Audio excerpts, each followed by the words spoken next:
My name is Dan Adelman, and the title of this talk is officially in the program, it's Marketing Mages of Mystralia, but I wanted to highlight with a bit of a subtitle some of the more obvious challenges that we had at as a studio, which I think mirrors the experience of a lot of indie developers, which is we are trying to establish a completely new IP with a completely, or relatively completely, new mechanic, and it's an unknown studio. So suffice it to say, we had our challenges ahead of us. We still have our challenges ahead of us. So this is by no means meant to say that this is the perfect solution for everything, but this is just kind of the approach that we took to start to get our name out there. So before I get into the meat of the talk, I'll give a little bit of a self-introduction. So this is the representation of myself that you would find on my website. I've been independent for the last 2.5, going on 3 years, working with multiple indie development studios on their games, helping primarily with business development and marketing. So the way I kind of view myself is I kind of view my role as being the head of biz dev and marketing for a large studio that might have multiple games in production. And from the developers I work with, their perspective, they have a full-time business development marketing person on the team. Before that, I was at Nintendo for about 9 years, where I ran the digital distribution business, going way back to the days of WiiWare, where I kind of started the digital distribution business at Nintendo, starting with games way back when, like World of Goo, Cave Story, the Bit Trip series, all the way up till later in the life cycle, games like Shovel Knight. So I left that position a few years ago, but my history goes back even further because I'm very old. And before that, I worked on the original Xbox, where I helped launch the original XBLA, and this was, I think a lot of people who think of XBLA remember it on the 360, where it was kind of a real thing, but it actually had its roots on the original Xbox. And just to demonstrate exactly how old I am, this is what XBLA looked like on the original Xbox. Digital distribution was so primitive that we couldn't even distribute the client digitally. So XBLA came on a disk, and this is what you would see if you fired up the disk. So it was kind of a launcher. So anyway, we've come a long way. And so now I am working on 3 different games. Axiom Verge, a game called Chasm, which isn't out yet, but hopefully is coming together very soon. And then Mages of Mystralia, which is the focus of this talk, which will be launching very, very soon. So I'm going to assume that despite the nature of this talk, where I am supposed to profess that I've done a great job of getting the word out there about Mages of Mystralia, I'm still going to assume most people have never heard of Mages of Mystralia. So I'm going to do a quick summary of kind of what it is. I'll show a trailer just so that we all have the same frame of reference. So Mages of Mystralia is a single-player action-adventure game. It's all about, you play as a young mage named Zia, who at the very beginning of the game discovers that she has magic abilities. So she goes off on this quest to master the ways of magic, and along the way fight enemies, solve environmental puzzles, and so on. And all through the use of designing her own custom magic spells. So it's a very rich, colorful fantasy world, strong female protagonist. But really the thing that really helped get journalists and YouTubers' attention was the tagline, Harry Potter meets Legend of Zelda. So just by referencing, those 2 beloved franchises, people immediately, their ears perked up and were like, well, I'm curious to hear more. It didn't sell anybody on it, but at least got their attention. It's like chocolate and peanut butter. So let me switch to the video player, and this is just so you can get a sense of the art style.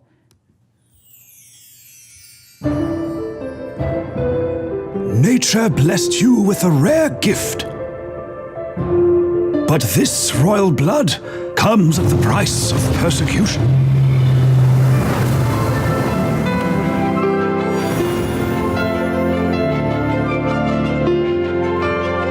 when you feel helpless, always remember the old mage's creed. When facing a dire situation, a mage crafts the perfect spell to overcome it.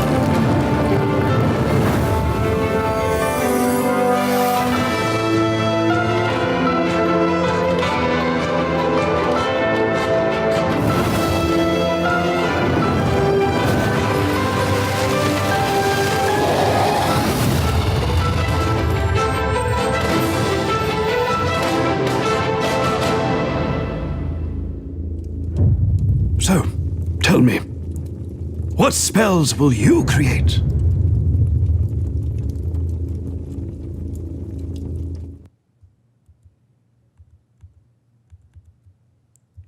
So that's the trailer. That was the announcement trailer.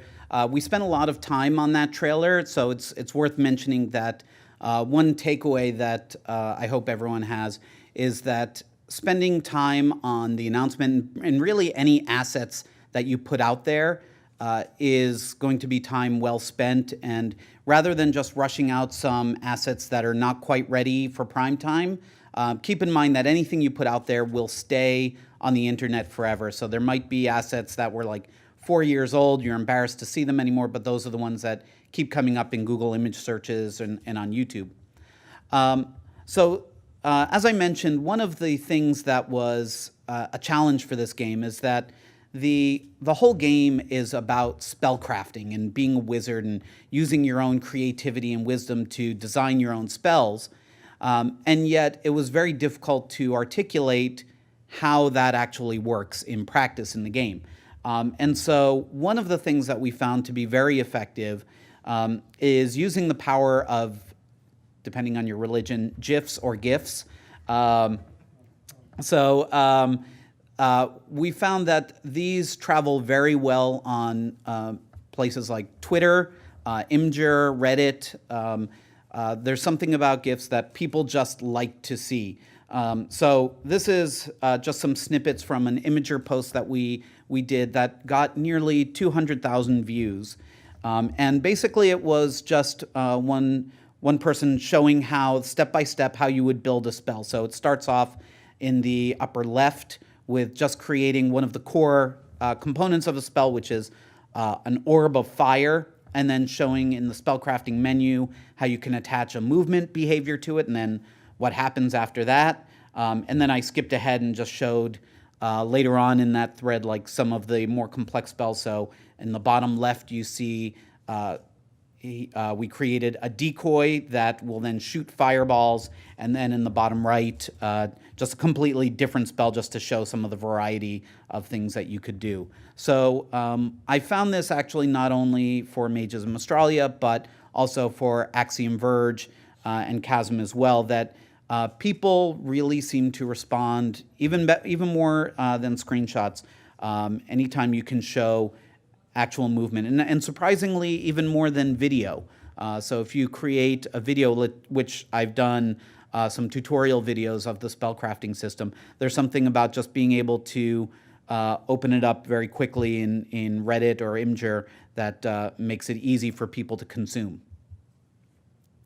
Another thing that we did, and this is something that is potentially is unique to Mages of Mystralia, but I'll kind of extrapolate this so that there are takeaways for other games. One of the challenges that we had was because it's an action-adventure game, we wanted it to have a compelling story. But at the same time, and this is something that other people might be able to do, we also wanted to get some other audiences involved in our game and excited about our game. So rather than just finding a writer, we found a writer who has a following of his own. And so we reached out to someone named Ed Greenwood. And if you played a lot of D&D in the 70s and 80s, you would absolutely know who Ed Greenwood is. There are other people who, it was mixed. Like some of the people, when they heard that Ed Greenwood was involved, were like, oh my God, Ed Greenwood. And then other people are like, who the hell's Ed Greenwood? Which is actually, in a way a good thing, because we are reaching people who otherwise might not have found out about our game. So when we approached Ed Greenwood, so by the way, I didn't actually explain who he was. He wrote the Forgotten Realms world of Dungeons and Dragons. He's also the author of, I think, somewhere close to 100 fantasy novels. So if you're a fantasy fiction fan, you'd probably know Ed Greenwood as well from there. And when we approached him, we had a rough idea of like the story we wanted to tell, but we hadn't thought through the different plot holes and all of the dialogue, and so we just kind of had a rough idea. So we reached out blindly to Ed Greenwood, fully expecting him to ignore us, but surprisingly, he got back to us. He was excited about the game. I think he's at a stage in his career where it wasn't necessarily about the money. He just wanted to work on a fun project. Like I said, there was an existing fan base that just his name brought to our game. So that helped gather a lot of attention. So I guess one takeaway from this is I would say, don't necessarily be afraid to reach out to people you want to work with. The worst they can do is say no or ignore you. We also reached out to the actress who played Arya Stark. I emailed her agent. Unsurprisingly, she was busy, so she didn't do the voiceover for our game. But man, how cool would it have been to have her like voice acting, the entire game?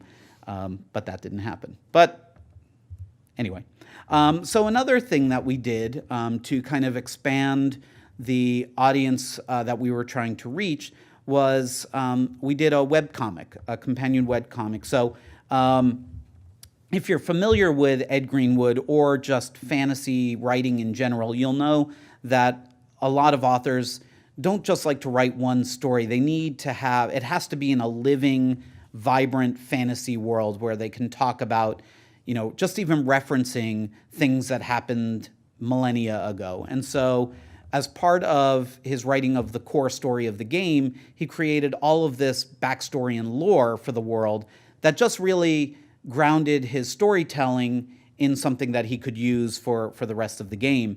But the lore that he created was very rich and interesting in its own right, so we didn't want it just to sit there unused. And so I've been a big fan of webcomics for the last 10 years. I read a bunch of different things. I think Penny Arcade was probably the first one that I read, but then there were serial comics and so on. And so I contacted a friend who I knew was kind of part of that world and told him what we were trying to do. And he put me in touch with two people, Brian Clevenger, who's a writer. He wrote a webcomic called Atomic Robo, which is a very popular webcomic, and Carrie Peach, who's a great webcomic artist. And so they knew exactly how to go about making a comic. And just like with Ed Greenwood, surprisingly affordable and easy to work with, so it didn't break the bank. And one of the benefits of having a webcomic is that it enabled us, from the time when we first announced the game, which was over a year ago, until getting ready to launch, we wanted to have some way of staying engaged with people. And so this was a great way that every Tuesday and Thursday, we'd come out with another page of this backstory. And so we'd start seeing more and more people just kind of communicating with us and like talking about that they were excited about the game, or they would just comment on the story or trying to predict what was going to happen. And so it was a great way to get to know some of those fans. In a weird way, I think we may have been almost too successful, because at the last PAX, I think it was PAX East, there were a couple people who came up to me and they saw the game and they were like, "Oh, is this game based on the webcomic?" And I was kind of surprised by that because it was the other way around. But that also is another key point, which is that I made it very clear whenever I talked about the game in the webcomic comments that I didn't want this to come off as like a marketing piece. I didn't want this to be something that was just like basically a big ad for the game. It had to be a comic that was interesting in its own right and stood on its own. And so I think that that did its job. So the next thing that we did to build a community, and this was something that we debated a lot back and forth on, was we decided to do a Kickstarter.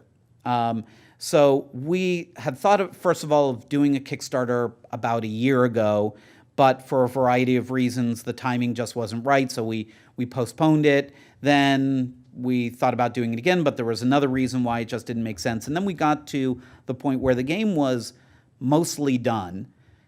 We were in beta, and we decided, we were thinking, should we launch one? Should we not? It's probably not worth it at this point because the game's mostly done. And I talked to a guy named Luke Crane at Kickstarter, who is the head of games at Kickstarter, and he strongly recommended doing the Kickstarter, even though the game is pretty much done. And his argument was that it's really valuable for building that community, getting gathering a bunch of people who are really passionate about the game together. So we decided, even though the game was already in beta, to go for it. And so we, like with all of the other assets that we did, we spent a lot of time doing it right. And it actually only took a few days, but we got essentially a film crew, a couple people with a high quality camera, good sound equipment to record Ed Greenwood, so he could talk about his inspirations for the game, to talk with members of the studio, to talk about how the spell crafting system works. And so what we did was, rather than just making a quick trailer and showing that and saying, hey, this is the trailer, back our game, we basically took all those things that were really kind of hard to explain in 30 seconds and just made almost a 10-minute video that was like an infomercial about everything we ever wanted to talk about our game. So one of the things I didn't mention is that the soundtrack was recorded by a live orchestra. That was a whole other thing of using, friends of friends who had connections, and we were able to do it relatively cheaply. And so that was in there, and that made the game look that much more impressive. Not everyone's budget can accommodate this, but we hired 3 people, 3 contractors full-time to work on the community. So we told them all about the game. They were very good about making new assets, communicating the stretch goals, updating the assets, like whenever we would hit a stretch goal, kind of drawing that line in the map that would say like, oh, we're heading here next, those kinds of things. One of the big things that we also had to decide when forming the Kickstarter was what we were going to ask for. And this is one instance where we didn't agree with the guidance given by Kickstarter itself, which in general is not a smart thing to do. They know their platform better than anyone, but in this case, I think it worked out well. They recommended going with a bit of a higher goal, about 50,000. They thought, we should be able to hit that goal. It was, but one of the reasons they were advocating for that, and their argument is that it builds some excitement. If there's some doubt as to whether or not the goal could actually be hit, it rallies the community. People want to push for it even more. We ultimately decided to do 25,000 as our goal. The reason for that, there are a couple of reasons. One was we wanted to be upfront with the community that the game was, for all intents and purposes, mostly done. It was in beta. It was fully playable beginning to end, and we really only needed some funds to help us polish the game and ship it. So that was one reason, is that we honestly didn't need that much more money, but we also didn't want to do like a $1 thing, because then everyone knows like, well, then that's clearly just for you're just using Kickstarter as a marketing platform. And the other reason that we went with a lower goal, or in retrospect, I guess one of the things that was a big benefit was when we did pass the goal, we passed it by a larger percentage than we would have if it was 50,000. In fact, double the percentage. So when we communicate about the success of the Kickstarter, we always try to talk about it in terms of percentage of our original goal, because that sounds a lot more impressive than the actual final number, which was certainly well beyond our expectations anyway, but there's something about a big percentage goal that helps it stand out to people. We also made sure that right at the beginning of the launch of the Kickstarter, and actually in advance of the launch, we told everybody we knew. I told everyone to kind of go through their Rolodex and like put together a long list of anyone that they thought would have any influence with any of their circle of friends. And so we were all very busy on that first day, communicating with people, asking them to retweet it, to post it on Facebook, to post it to their fans if they had a following. And so we got a lot of people talking about it on day one. So we launched out of the gate very strong. We reached our goal in the first, I think, 16 hours.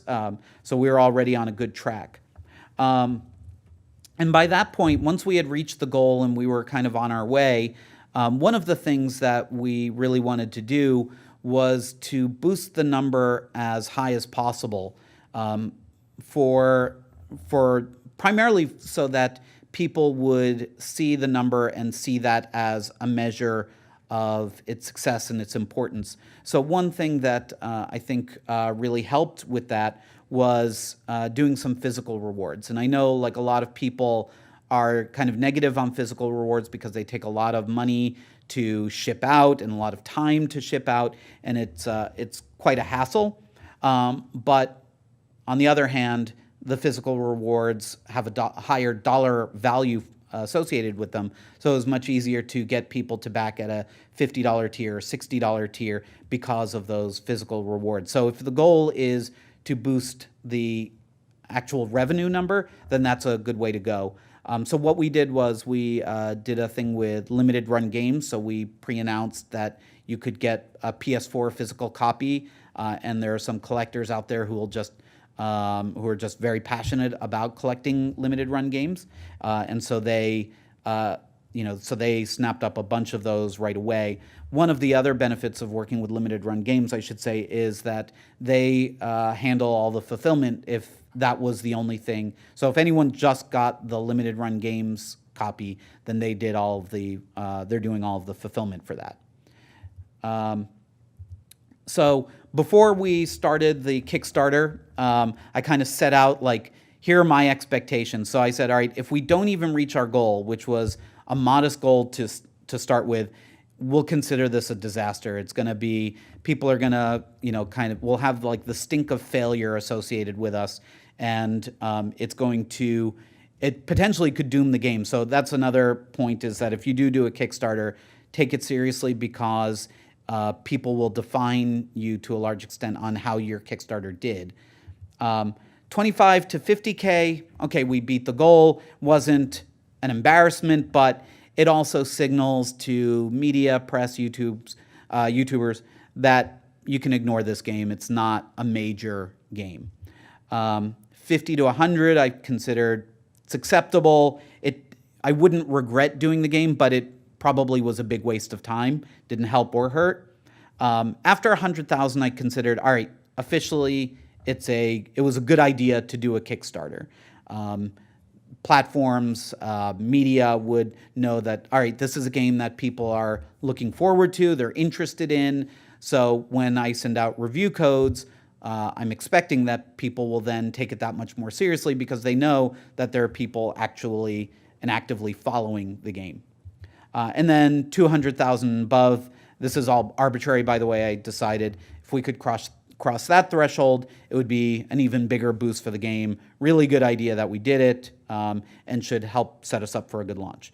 So with that, this was our actual result. Also, I should mention these are Canadian dollars, so in US dollars, it's probably something like 12 cents, but it actually worked out very well. So we almost got, I was really hoping we could get 1,000%, but we didn't. But we have 4,900 passionate fans who are now playing the beta of Mages of Mystralia, giving us their comments, and they're really enjoying the game. So hopefully they will also, when we actually launch, be advocates for the game in addition to being just our backers. So it's been really great working with that community.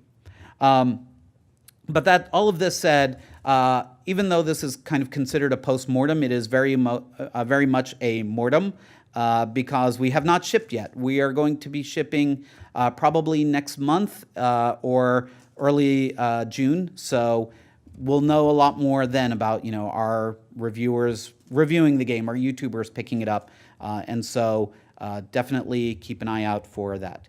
And then this is my kind of a snapshot of my business card. So this is my contact information. But thank you very much.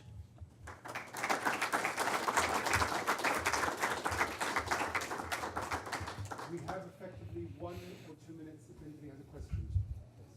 Oh, great. We signed up for this. No. Hi, Dan. Hey. You mentioned that your Kickstarter video was 10 minutes long. Maybe a 7 or 8. I can't remember. Do you have analytics on how many people watched that to the end? I only ask because I've heard that a lot of Kickstarter videos never make it beyond like 10 seconds of people watching them. And it sounds like you put a lot of work into it and that you think it tipped the scales. So I'd like to know about that. Yeah, so I don't have the numbers about how many people watch to the end. It's an interesting question. I'll have to look into it. I do know just from reading the comments. I do know from reading the comments that a lot of people commented on some of the things that were said later in the video, certainly beyond the 10-second mark. So, yeah, but it is fair that there are a lot of people, and we did hear that I think we had a very abnormally high rate of people who came to the page to actually backing it. I think it was like 40%, which is very high for Kickstarter. So people who did come onto the page, either through the video or the other assets we had on there, were more likely to back than the typical campaign. I've got a quick question, Dan. You mentioned that you were instrumental in finding the author or the script writer, if you want to call it that, and you also attempted to solicit other participants, creative participants. Who is normally responsible for sourcing, let's say, the artists, the designers, the developers, the authors, the story writers, the different forms of talent in these sorts of indie games, in your experience? So if you've got like a full-time business person, like someone like me on the team, it would be my job to find those people, but it has to be in line with the creative direction of the game. So it was actually the creative directors of the game, the two founders of the company, who were big Ed Greenwood fans, and they wanted to reach out. It was their recommendation to consider Ed. We had a short list of other people in case Ed Greenwood wasn't available. Maisie Williams, who plays Arya Stark, was my idea, but something that they were like, if you can get her, obviously, yes, we'd be interested in that. So yeah, and then it's just either finding connections, someone who knows somebody who knows that person, or just frankly going to their agent and sending an email and pitching them cold. And so in one of those cases it worked, and the other one it didn't. But if you don't have a full-time business person, it's not that difficult just to send an email and reach out and kind of explain what it is you're trying to do and why you think that person would want to be part of that project. I got a timing question. As far as giving out keys to YouTubers or even earlier playable demos or something, engaging YouTubers with those kinds of things, how do you prefer to time that? Like, have you engaged any YouTubers with Mages of Mystralia so far before launch already, or do you plan to do that after launch? Both. So for pre-launch, what we've been doing for the last 3 or 4 months is sending out the demo that we've been using at events like PAX. And I didn't even talk about different events that we've attended, but we constantly hit those, made appointments with press and YouTubers.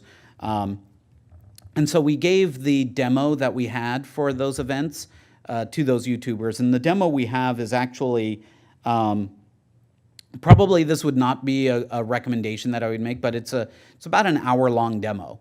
So a lot of people did not finish the demo. Surprising number of people actually did. They would sit down at PAX and play for a full hour and beat the whole thing, which was awesome to see. So we gave that demo to some YouTubers. Several played it. Some Twitch streamers played it. But when we actually go live, like right now we're in beta, and we've been very clear with all of our backers, please do not stream the full game until we're ready to launch. And so we're going to send out communication both to the Kickstarter backers and also to YouTubers and Twitch streamers that we're opening it up and letting everyone play the whole thing. I'll call into that. The next session will be at 5:15, but thank you very much, Dan, for your time and your insights. Thank you.